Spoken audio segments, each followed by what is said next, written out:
Hi అండి. నమస్తే. Welcome to my channel. ఎప్పుడూ సాధారణమైన ఇడ్లీ తిని బోరు కొట్టిందా? అయితే ఇదిగో ఈ రాగి ఇడ్లీని ప్రయత్నించండి. చాలా టేస్ట్‌గా ఉంటాయి. అలాగే చాలా హెల్తీ కూడా. ఒక్క బ్యాటర్ మనం ప్రిపేర్ చేసుకున్నాం అనుకోండి, ఇడ్లీలు అలాగే దోసలు 2 రెడీ అయితాయి. ఈ బ్యాటర్ తోటి దోస కావాలనుకున్నవారు దోస తినొచ్చు. లేదు ఇడ్లీ కావాలనుకున్నవారు ఇడ్లీ తినొచ్చు. ఈ దోస మరియు ఇడ్లీ ప్రాసెస్ ఎలా తయారు చేసుకోవాలో తెలుసుకుందాం. ఇందుకోసం గాను ఒక బౌల్ తీసుకొని ఆ బౌల్ నిండా రాగులు తీసుకోవాలి. అలాగే అదే బౌల్ తోటి హాఫ్ కంటే ఎక్కువ మినపప్పు తీసుకోవాలి. అలాగే ఒక 2 టేబుల్ స్పూన్లు మెంతులు, అలాగే ఒక పావు కప్పు మైన బ్రౌన్ రైస్ తీసుకోవాలి. ఇక్కడ వైట్ రైస్ యూజ్ చేస్తలేను, బ్రౌన్ రైస్ యూజ్ చేస్తున్నా. మీకు కావాలనుకుంటే వైట్ రైసే యూజ్ చేసుకోవచ్చు. ఇప్పుడు వీటన్నిటిని బాగా వాటర్ తోటి 2-3 సార్లు శుభ్రం చేసుకోవాలి. ఇలా రాగులతో చేసిన ఏ వంటకమైనా చాలా రుచిగా ఉంటుంది. ఈ రాగులతో చేసిన వంటకాలు తింటూ ఉండడం వల్ల మధుమేహం ఉన్నవారికి చాలా మంచిది. పిల్లలు మరియు మహిళలు కూడా ఈ రాగి ఇడ్లీ తినడం వల్ల నీరసం అనేది దరిచేరదు. అలాగే రాగులను నిత్యం ఆహారంలో భాగం చేసుకుంటూ ఉంటే త్వరగా వృద్ధాప్య ఛాయలు అనేవి రావు. అలాగే చర్మం కాంతివంతంగా మృదువుగా మారుతుంది. ఎప్పుడు యవ్వనంగా కనిపిస్తారు. రాగుల్లో ఐరన్ పుష్కలంగా ఉండటం వల్ల రక్తహీనత సమస్య నుండి కూడా బయటపడవచ్చును. ఇలా శుభ్రంగా కడిగి పెట్టుకున్న ఈ రాగుల్లో ఇప్పుడు వాటర్ యాడ్ చేసుకొని ఈ రాగులను కనీసం 6 to 8 అవర్స్ మనం నానబెట్టుకోవాలి.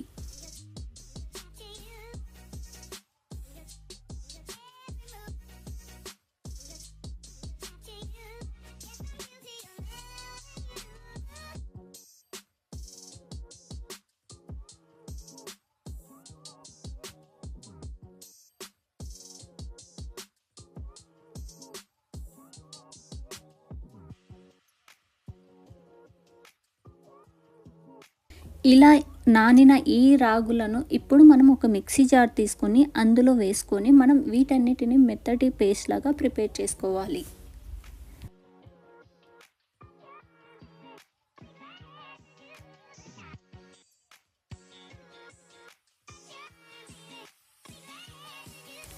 ఇలా మెత్తటి దోశ బ్యాటర్ లాగా ప్రిపేర్ చేసుకున్న ఈ పిండిని ఒక బౌల్లోకి తీసుకొని కొద్దిగా గట్టిగా ఉందనుకుంటే కొద్దిగా వాటర్ యాడ్ చేసుకొని అలాగే కొద్దిగా వంట సోడా కూడా యాడ్ చేసుకొని వీటన్నిటిని బాగా కలిపి ఒకసారి మూత పెట్టేసుకొని ఈ పిండిని మనం పులవనివ్వాలి మార్నింగ్ వరకు.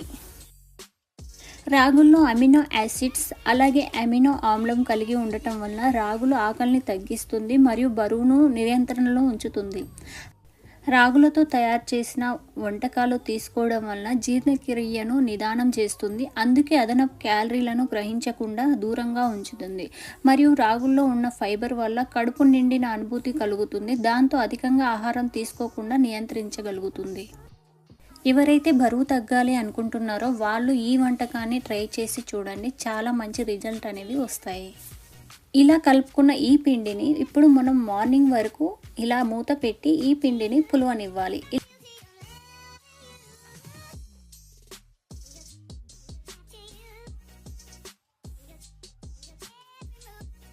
ఇలా మంచిగా పులిసిన ఈ పిండిని ఇప్పుడు ఒకసారి బాగా కలుపుకొని ఇప్పుడు ఇందులోకి టేస్ట్కు తగ్గట్టుగా సాల్ట్ యాడ్ చేసుకొని అలాగే కొద్దిగా వాటర్ కూడా యాడ్ చేసుకోవాలి. గట్టిగా ఉందనుకుంటేనే యాడ్ చేసుకోండి, లేదంటే స్కిప్ చేయవచ్చు.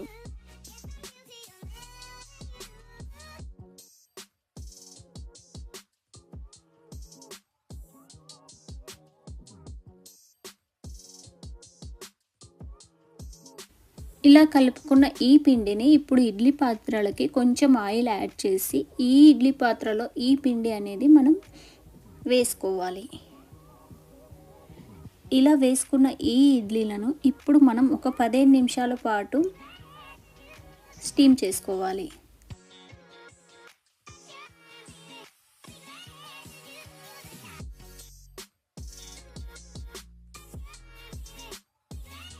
పదిహేను నిమిషాలు అయ్యాక ఒకసారి నైఫ్తో గుచ్చి చూసుకోండి. నైఫ్కు ఏమి అంటకుండా వస్తే ఇడ్లీ పర్ఫెక్ట్గా ఉడికినట్టు. ఇలా ఉడికిన ఈ ఇడ్లీలను మనం ఇప్పుడు సర్వింగ్ బౌల్లోకి తీసుకుందాం. అలాగే సేమ్ బ్యాటర్ తోటి దోశ కూడా ప్రిపేర్ చేసుకుందాం.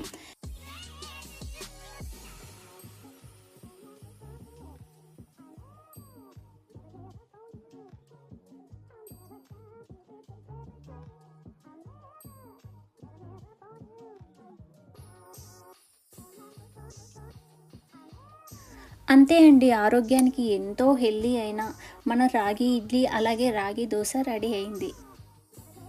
టేస్ట్ అయితే చాలా బాగుంది. రోజు బియ్యంతో చేసిన ఇడ్లీలు కాకుండా అప్పుడప్పుడు ఇలా రాగులతో చేసిన ఇడ్లీలు, దోసలు పిల్లలకు తినిపిస్తే వాళ్ళు చాలా హెల్తీగా ఉంటారు.